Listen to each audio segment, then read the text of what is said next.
Kali ini saya akan membahas mengenai serunya meresensi buku.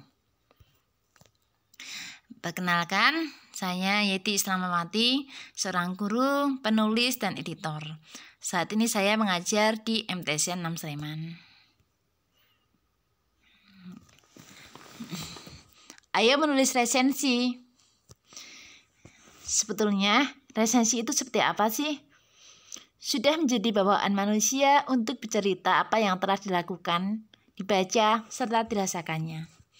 Penilaian disertai alasan itulah yang dinamakan dengan resensi. Jadi kalau resensi itu menurut saya kayak kita ngobrolin buku dengan sudut pandang kita sendiri. Tujuannya agar orang lain tertantang untuk membaca buku yang telah kita baca. Resensi setidaknya memiliki 3 manfaat, yaitu bagi penulis, bagi penerbit, dan bagi pembaca. Bagi penulis, resensi membantu dalam menyebarluaskan informasi buku yang telah dituliskan. Selain itu, nama penulis buku juga lebih dikenal oleh khalayak. Penulis buku juga bisa mendapatkan umpan balik tentang buku yang ditulisnya. Karena dalam resensi buku biasanya disampaikan mengenai kekurangan serta kelebihan buku yang telah ditulis. Manfaat berikutnya bagi penerbit, buku yang diresensi dapat meningkatkan rasa ingin tahu calon pembaca. Kalau pembaca ini jadi beli buku, maka otomatis akan mendongkrak penjualan buku. Semakin banyak yang meresensi atau membicarakannya, sebuah buku berpeluang untuk semakin beredar luas di pasaran. Berikutnya bagi pembaca, dengan membaca resensi, seorang calon pembaca bisa mengetahui gambaran isi buku. Hal tersebut dapat dijadikan sebagai pertimbangan apakah seorang pembaca itu akan membaca atau bahkan membelinya atau tidak. Jadi bagi presensi, buku itu memberikan unek-unek tentang buku yang sudah dibaca. Sehingga dari sana seorang membaca resensi bisa tahu sebetulnya isi bukunya seperti apa sih yang diresensi itu. Berikutnya mengenai keuntungan. Jika kita sudah menulis resensi, apa sih keuntungan yang kita dapatkan? Kita bisa mendapatkan buku-buku gratis dari penerbit, terutama buku-buku baru ya, karena buku-buku itu nantinya akan kita resensi ulang. Maksudnya akan kita resensi lagi, sehingga penerbit akan tahu bahwa bukunya itu sudah diresensi dan dimuat di media massa. Nah, memang sih tidak semua penerbit memberikan reward atau memberikan fee ya, karena ini tergantung kebijakan masing-masing penerbit. Tapi kalau toh kita tidak mendapatkan fee ataupun buku baru, kita bisa mendapatkan bonus dengan dicolek oleh penulis bukunya. Sebagai contoh, saya pernah meresensi bukunya Mbak Asma Nadia, maka Mbak Asma Nadia serta-merta datang dan menjejakkan like di Instagram kita. Berikutnya, nah ini yang ingin saya jabarkan ya, tentang bagaimana sih cara kita meresensi buku. Langkah pertama, yaitu kita harus membaca buku secara tuntas. Tuntas dalam artian sampai selesai. Tidak disarankan kita hanya membaca blurb buku atau kita hanya membaca ringkasan bukunya. Enggak, kita harus baca buku secara lengkap. Karena yang akan kita resensi adalah sebuah buku, bukan nukilan sebuah buku. Kita akan cari tahu secara keseluruhan isi buku itu seperti apa. Dengan demikian kita pun akan tahu bagaimana sudut pandang seorang penulis. Berikutnya, langkah yang kedua, sebetulnya ketika kita mulai membaca, saat itu kita sudah bisa memulai kegiatan resensi. Caranya, tandai saja hal-hal yang menurut kita penting, menarik, atau bersifat khas. Cara praktisnya, silakan sediakan pembatas buku yang banyak, atau juga bisa stabilo, atau juga bisa pensil. Langkah yang ketiga yaitu selesai membaca buku segeralah menulis resensi, jangan ditunda-tunda. Kenapa? Agar feel kita terhadap sebuah buku itu tetap terjaga. Bayangkan kalau kita membaca bukunya sekarang, terus kita meresensinya 1 bulan yang akan datang. Tentu perasaan kita terhadap buku yang kita baca itu sudah berbeda. Nah, itulah kenapa resensi itu sebaiknya dilakukan setelah kita selesai membaca buku. Langkah yang keempat, kita akan menuliskan identitas buku secara tepat. Nanti di slide berikutnya akan saya tunjukkan apa saja sih identitas buku itu. Langkah yang kelima, tuliskan judul yang menarik untuk resensi yang telah kita buat.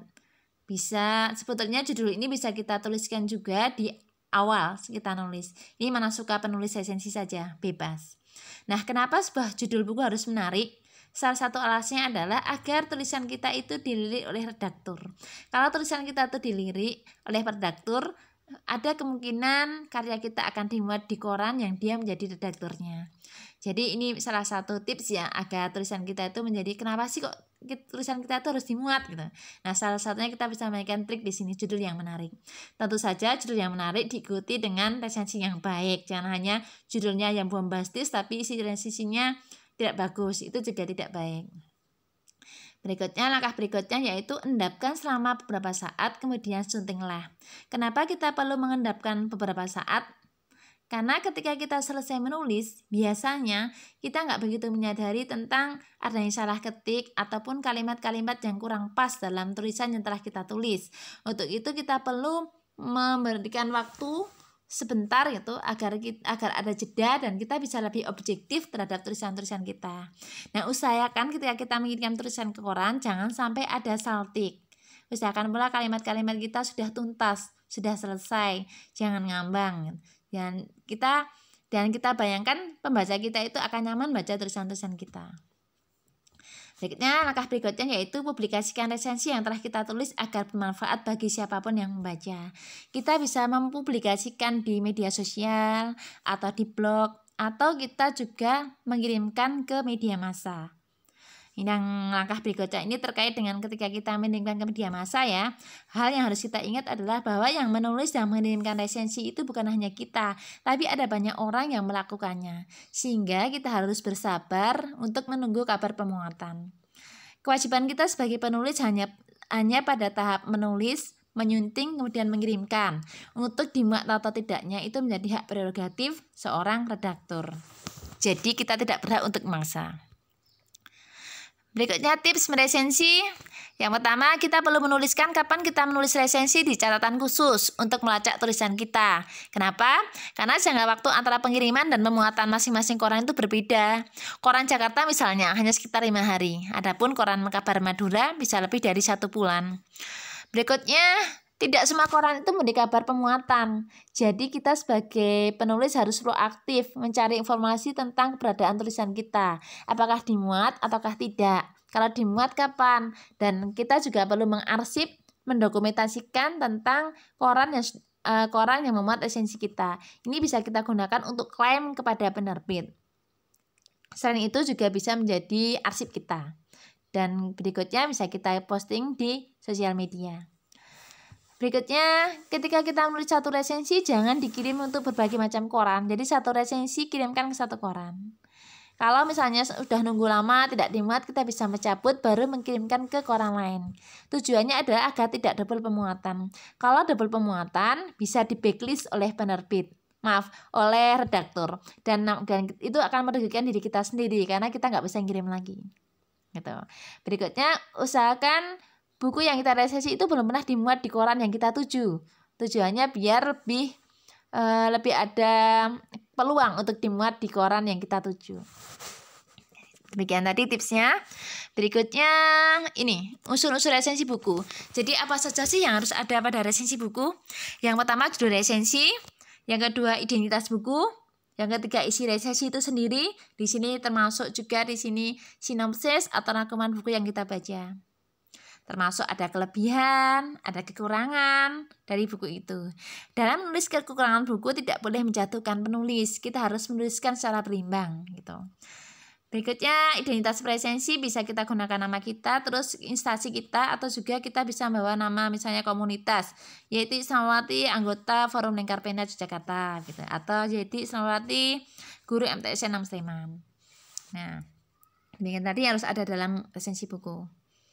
Nah, ini yang saya katakan tadi, identitas buku meliputi apa saja, yaitu meliputi judul, penulisnya siapa, penerbitnya mana, cetakan keberapa, kapan, tebalnya, juga berapa nomor ISBN-nya. Nah, berikutnya ini saya tunjukkan contoh-contoh koran resensi yang dimuat di koran ya. Ini koran Jakarta, koran yang cukup bonafit ya. Ini menjadi serbuan para peresensi karena ini di sini cukup susah ditembus. Jadi menjadi kebanggaan tersendiri ketika sudah bisa tayang di sana. Berikutnya ini di koran Pantura. Ini di koran Singgalang, Padang. Koran Birawa, Jawa Timur. Dan ini satu lagi contoh, ini dari koran Sindo. Ini tingkatannya nasional. Terima kasih, semoga bermanfaat. Selamat beresensi buku.